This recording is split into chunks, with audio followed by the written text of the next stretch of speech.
Treasure Hoarders, by far one of the most normal and probably underpowered enemies in Teyvat's lore. For the most part, they're just normal humans trying to survive and get rich through treasure hunting. And most of the time, this doesn't really work out for them, as they have this stigma of being common criminals, which we'll get to in a bit. First, let's talk about the organization as it stands. The Treasure Hoarder organization is quite large, having members all throughout Teyvat. We've pretty much encountered them almost everywhere, but they have different leaders depending on where they're stationed. According to the Adventurer's Handbook, they're a ragtag group of bandits whose traces can be found all across the lands, even in the deepest depths of uncharted domains. Although their main purpose is hunting treasure, they are also known to get rough with unfortunate bystanders who happen to be nearby. It is said that the group's founder, Reed Miller, defined the Treasure Hoarders as an organization of mutual cooperation. The handbook tells us that they're treasure hunters, but these days they're more seen as criminals due to the reputation they've built over the years. This is actually quite sad, as according to the archive, most treasure hoarders have joined the organization simply due to their own circumstances. They wind up in these criminal activities due to their poverty or lack of education. And to be honest, with how many people are in the treasure hoarders, it kinda says a lot about the state of living within Teyvat and how unprosperous it may actually be. Despite their poor circumstances though, the treasure hoarders aren't honorless thieves or mercenaries. In fact, they don't steal or mess around with anyone who helps the common people. This includes the Adepti who help the overall prosperity of Liyue and other organizations like the Feiyun Commerce Guild. That said though, they do still engage in criminal activities, with the story almost always showing us that side of them specifically. However, on occasion, they do actual treasure hunting and sometimes they do find things legitimately. But the stigma against them makes it seem like they go around stealing everything. This actually happens quite a bit in event quests, and the only reason I'm even talking about it now is because it happened again in the recent event quest. While on task with Beidou to help Ningguang recover the lost items from the previous Jade Chamber, we come across treasure hoarders attempting to fish out some of those items. And what do? We of course tell them that Ningguang is seeking to recover all her lost items in exchange for a reward, and they politely return the items for that handsome Mora reward. Oh wait, no, we beat the shit out of them and steal back all the stuff they fished out. Now I'm not trying to justify that the treasure hoarders are good, but they legitimately fished out those items, and though those items do belong to Ningguang, it was lost in the previous Jade Chamber. They still took the trouble of fishing it out of the sea and recovering it, basically doing Beidou's job for her. And what do they get in return? They get beaten up for it. They didn't even start the conflict either. We basically shot first. In the 2 times we fought them in the quest, they were compliant and even offered Beidou to take what she wanted. They even called out the unfairness of the situation. Not only that, but this isn't the first time this happened either. If you recall a few months back when we got fishing in the game, there was another quest that involved the treasure hoarders.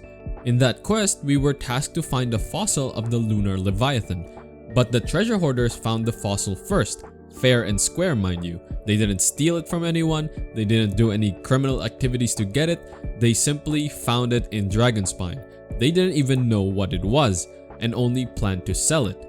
Of course, with the traveler being a law-abiding citizen, we help them get rid of the hassle of selling it by beating it out of them and taking the fossil for ourselves. Are we the baddies?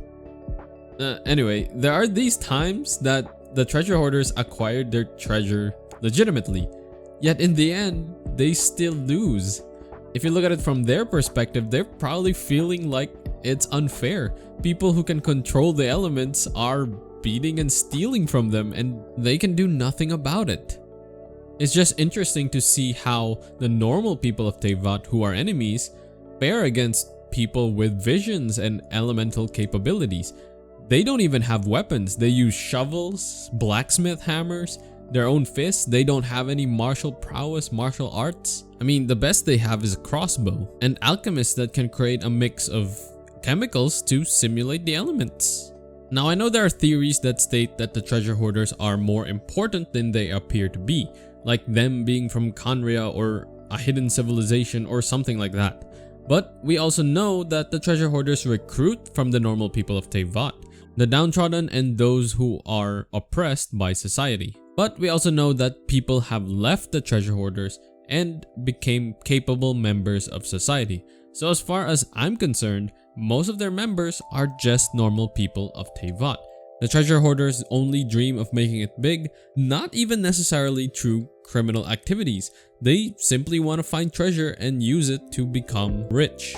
Now, in a way, the treasure hoarders also represent the greed of humanity, because we know that even though the treasure hoarders do find treasure, because it's stated that they do, they never get out of the problems that they're in. They don't get out of poverty, they don't return to society, and according to Juliana, the treasure hoarders tend to burn the money that they acquire very quickly. Now, dungeon delving is a very dangerous task, or I guess in this case, domain delving. In fact, one of the first ever confirmed deaths that we see on screen was a treasure hoarder who unfortunately came into contact with the abyss. Which means not only are they struggling just to survive due to their poverty, they're even risking their lives in order to find treasure. Luckily for them though, the traveler isn't a murder hobo, as the traveler actually lets them go most of the time. During cutscenes, the traveler lets them go, lets them run away, and in game, they disappear in a puff of smoke, unless they were killed by Zhongli or when they're frozen. Which is why I say that the treasure hoarders definitely have it rough. They're but simple humans who are trying to strike it big in Teyvat, yet at every turn, they get foiled. I wouldn't be surprised if the traveler was on a void list in the treasure hoarders network, but what does this all have to do in the greater scheme of the world? Well, not much. I just thought that it was an interesting topic and I just wanted to talk about it. This video is a little different to what I usually make, more or less because it's not really an important topic within the scope of the grand scheme of Teyvat. But I found it interesting, so I just wanted to talk about it.